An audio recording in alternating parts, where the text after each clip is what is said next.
সেই মদিনায়, মক্কায়, আরব দেশে আর জেদ্দায় পাঠালেন হাওয়াকে। কেন? আল্লাহ পাক জানেন যে আদম হচ্ছে পুরুষ, আদম পুরুষ, 7 সমুদ্র 13 নদী পাড়ি দিয়ে হলেও সে আরবে যেতে পারবে, কিন্তু হাওয়া তো মহিলা, দুর্বল, তাকে এত দূরে যদি পাঠিয়ে দেই সে তো যেতে পারবে না। এই জন্য আমি আল্লাহ পাক হাওয়াকে কাছেই পাঠিয়ে দিলাম। জেদ্দা থেকে আরাফার ময়দান খুব বেশি দূরে না, বলেন সুবহানাল্লাহ। আপনারা অনেকেই এই কথা বলেন যে ইসলাম এবং আল্লাহ পাক নাকি নারী জাতিকে অধিকার দেন নাই, সম্মান দেন নাই। এই ঘটনার দ্বারাও প্রমাণিত হয় যে আল্লাহ পাক পুরুষদের চাইতে মহিলাদেরকে বেশি ভালোবাসেন, বলেন সুবহানাল্লাহ। তার প্রমাণ হলো আল্লাহ রাব্বুল আলামিন তিনি বুঝতে পারলেন যে আদমকে দূরে পাঠালেও সমস্যা নেই, সে যেতে পারবে, পুরুষ মানুষ, কিন্তু হাওয়া তো মহিলা, দুর্বল, তার সে অনেক কাজই করতে পারবে না, সুতরাং তাকে একটু কাছে পাঠিয়ে দিই। আল্লাহ রাব্বুল আলামিন কাছে পাঠিয়ে দেন। তো আল্লাহ রাব্বুল আলামিনের এই ঘটনা 350 বছর আদম আলাইহিস সালাম কান্নাকাটি করলেন। এরপরে আদম আলাইহিস সালাম একদিন বললেন, হে আল্লাহ, আপনি আমাকে ক্ষমা করে দিন আল্লাহর রাসূল মুহাম্মদ সাল্লাল্লাহু আলাইহি ওয়াসাল্লামের উসিলায়, বলেন সুবহানাল্লাহ। আদম আলাইহিস সালাম যখন এই দোয়া করলেন, আল্লাহ রাব্বুল আলামিন বললেন, আদম, এই নাম তুমি কোথায় পেলে? মুহাম্মদ নামটা তুমি কোথায় পেলে? এত শ্রেষ্ঠ মাখলুক, এই নাম তুমি কোথায় পেলে? হযরত আদম আলাইহিস সালাম বললেন, আমাকে যখন আপনি সৃষ্টি করেছেন আমি আরশের পায়ার মধ্যে লেখা দেখেছি, লা ইলাহা ইল্লাল্লাহু মুহাম্মাদুর রাসূলুল্লাহ। আরশের পায়ার মধ্যে আমি তো লেখা দেখেছি। সুতরাং আপনার নামের সাথে একটা নাম সম্পৃক্ত, আপনার নামের সাথেই একটা নাম লাগানো, সুতরাং এই মানুষটা তো সাধারণ কোনো মানুষ না। এবং আদম আলাইহিস সালাম বললেন, আমি যখন জান্নাতে প্রবেশ করলাম, জান্নাতের গেটের মধ্যে লেখা, লা ইলাহা ইল্লাল্লাহু মুহাম্মাদুর রাসূলুল্লাহ। মুহাম্মদ নাম এটা আল্লাহর নামের সাথে লিখিত, সুতরাং এটা তো সাধারণ কোনো নাম না। এই জন্য আমার মনে পড়েছে, আমি মুহাম্মদ সাল্লাল্লাহু আলাইহি ওয়াসাল্লামের উসিলায় আপনার কাছে ক্ষমা চাচ্ছি। আল্লাহ পাক বললেন, আদম, তুমি আমার শ্রেষ্ঠ মাখলুক, আমার বন্ধু মুহাম্মদের উসিলায় যখন মাফ চাইলে তোমাকে আমি মাফ করে দিলাম, বলেন সুবহানাল্লাহ। আল্লাহ রাসূল শ্রেষ্ঠ রাসূল, তার উসিলায় আদম আলাইহিস সালামকে ক্ষমা করে দিয়েছেন আল্লাহ পাক। 350 বছর পর আরাফার ময়দানে আদম আলাইহিস সালামের সাথে মা হাওয়ার সাক্ষাৎ হয়ে গেল, বলেন সুবহানাল্লাহ। কত বছর পরে? 350 বছর পর। আরাফার ময়দান এটা হচ্ছে সর্বশ্রেষ্ঠ ময়দান, এবং আরাফার দিন হলো সর্বশ্রেষ্ঠ দিন, বলেন সুবহানাল্লাহ। ইসলামের দৃষ্টিতে সর্বশ্রেষ্ঠ দিন কোনটা? আরাফার দিন। এবং সর্বশ্রেষ্ঠ রাত কোনটা বলেন তো? লাইলাতুল কদর। কদরের রাত হচ্ছে সর্বশ্রেষ্ঠ রাত, এবং সর্বশ্রেষ্ঠ দিন হলো আরাফার দিন। এই আরাফার দিনের অনেক ফজিলত বিভিন্ন হাদিসে এসেছে। আল্লাহ রাসূল সাল্লাল্লাহু আলাইহি ওয়াসাল্লাম বলেন, মুসলিম শরীফের 2402 নম্বর হাদিস, মা মিন ইয়াউমিন আকসারা মিন আন ইউতিকাল্লাহু আবদান মিনান নার মিন ইয়াউমি আরাফা।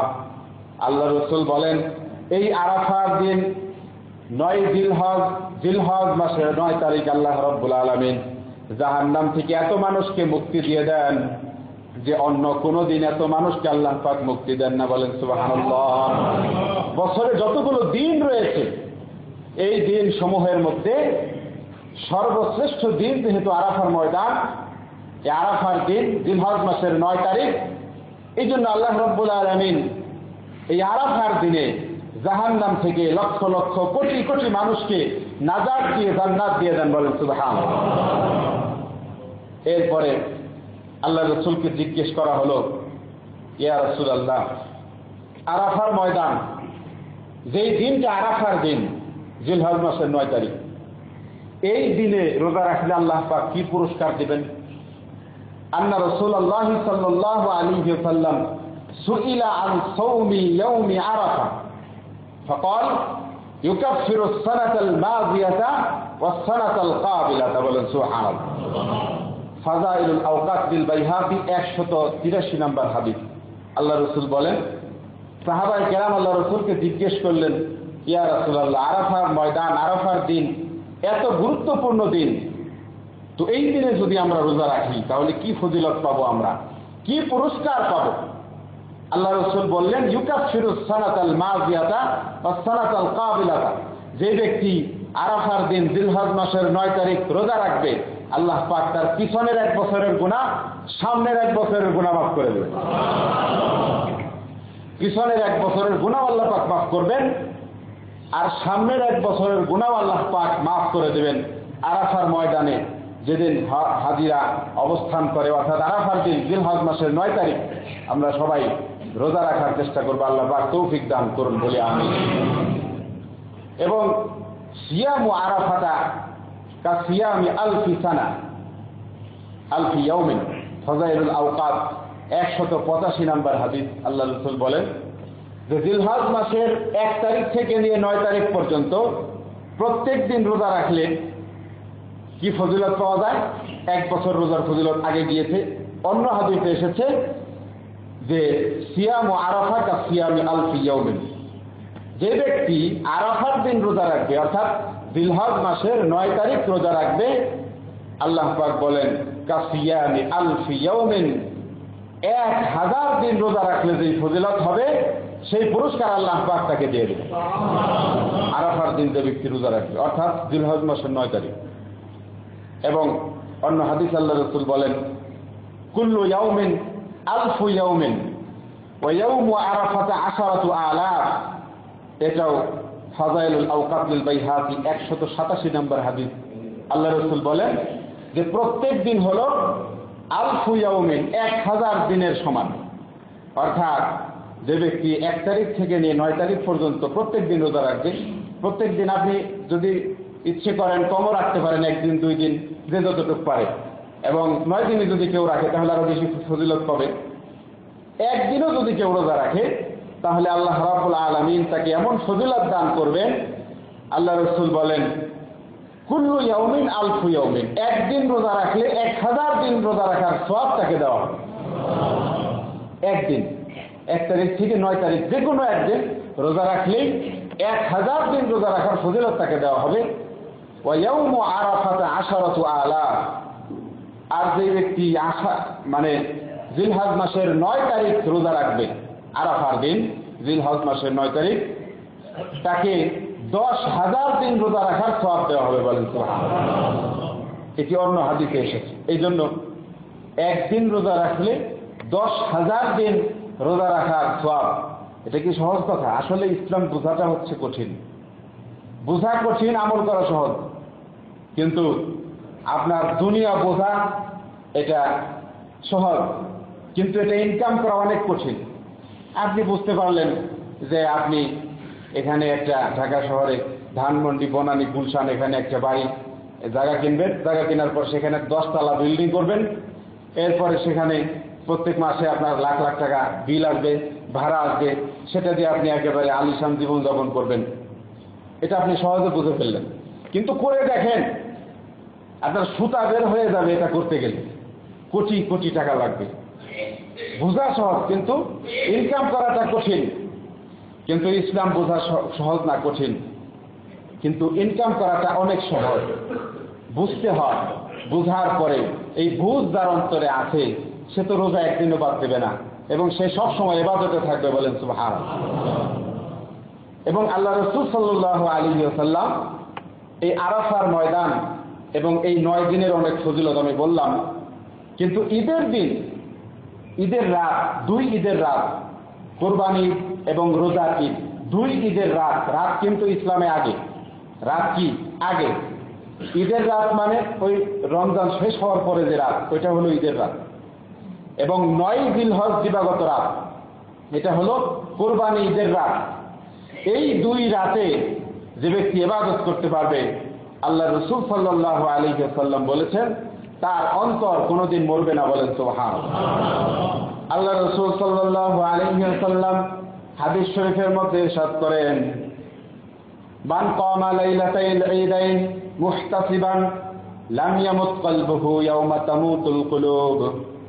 আল্লাহ রাসূল বলেন, যে ব্যক্তি 2 ঈদের রাত জাগ্রত থাকবে, নামাজ আদায় করবে, কুরবানির ঈদের রাত এবং রোজার ঈদের রাত যে ব্যক্তি ইবাদতে কাটাতে পারবে, আমি আল্লাহ রাব্বুল আলামিন তার অন্তরকে এমন বানিয়ে দেব, যেই দিন সমস্ত অন্তর মৃত্যুবরণ করবে, আমি আল্লাহ রাব্বুল আলামিন তার অন্তরকে জাগ্রত রাখবো। বলেন সুবহানাল্লাহ।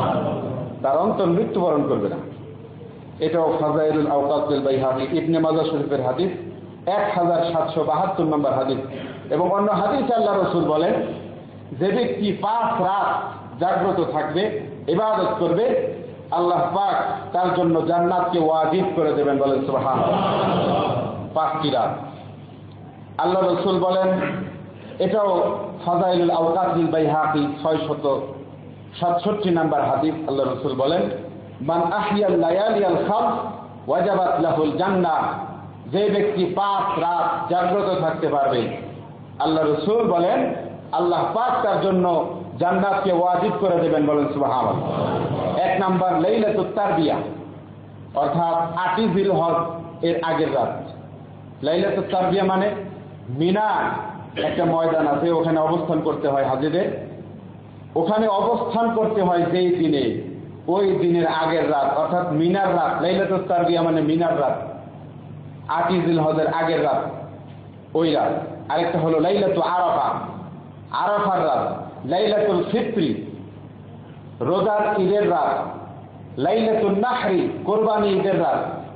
আরেকটা হলো লাইলাতুল নিসফি মিন শাবান এবং শবে বরাতের রাত। শবে বরাতের যে একটা রাত আছে না, 15ই শাবান, এটাকে বলা হয় শবে বরাত বা বরাতের রাত। এই 5 রাত যে ব্যক্তি জেগে জেগে ইবাদত করতে পারবে, নামাজ আদায় করবে, জিকির আজকার করবে, দুরূদ শরীফ পড়বে, দান সদকা করবে, আল্লাহ রাসূল সাল্লাল্লাহু আলাইহি ওয়াসাল্লাম বলেন, এই 5 রাত যে ব্যক্তি ইবাদতে কাটাতে পারবে, তার অন্তর মরবে না এবং আল্লাহ পাক তার জন্য জান্নাতকে ওয়াজিব করে দেবেন। বলেন সুবহানাল্লাহ।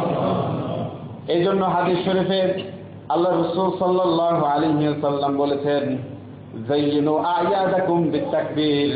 2 ঈদের মধ্যে তোমরা বেশি বেশি আল্লাহর বরত্ব প্রকাশ করতে থাকো। আল্লাহু আকবার, আল্লাহু আকবার, লা ইলাহা ইল্লাল্লাহ, আল্লাহু আকবার, আল্লাহু আকবার, ওয়ালিল্লাহিল হামদ। এটা বেশি বেশি পড়তে থাকো। এখন সুবহানাল্লাহ আমাদেরকে একটু জোরে জোরে বলতে হবে। কি বলেন? এই সুবহানাল্লাহ একবার যদি কেউ বলে, হাদিস শরীফে এসেছে, তিরমিজি শরীফের 3387 নাম্বার হাদিস, আল্লাহ রাসূল বলেন, মান ক্বালা সুবহানাল্লাহি ওয়া বিহামদিহি গুরিসাত লাহু নাখলাতুন ফিল জান্নাহ। যে ব্যক্তি আল্লাহ পাকের প্রশংসা করবে এবং সুবহানাল্লাহ অথবা আলহামদুলিল্লাহ বলবে, আল্লাহ রাব্বুল আলামিন তার জন্য জান্নাতের মধ্যে এমন একটি গাছ বুনে দেবেন, যেই গাছের ছায়া দ্রুতগামী একটা ঘোড়া 100 বৎসর দৌড়িয়ে শেষ করতে পারবে না। বলেন সুবহানাল্লাহ। এই যে সুবহানাল্লাহ বললেন, একটা গাছ কিন্তু হয়ে গেছে। সুবহানাল্লাহ, আল্লাহু আকবার, সুবহানাল্লাহি ওয়া বিহামদিহি, সুবহানাল্লাহিল আযীম।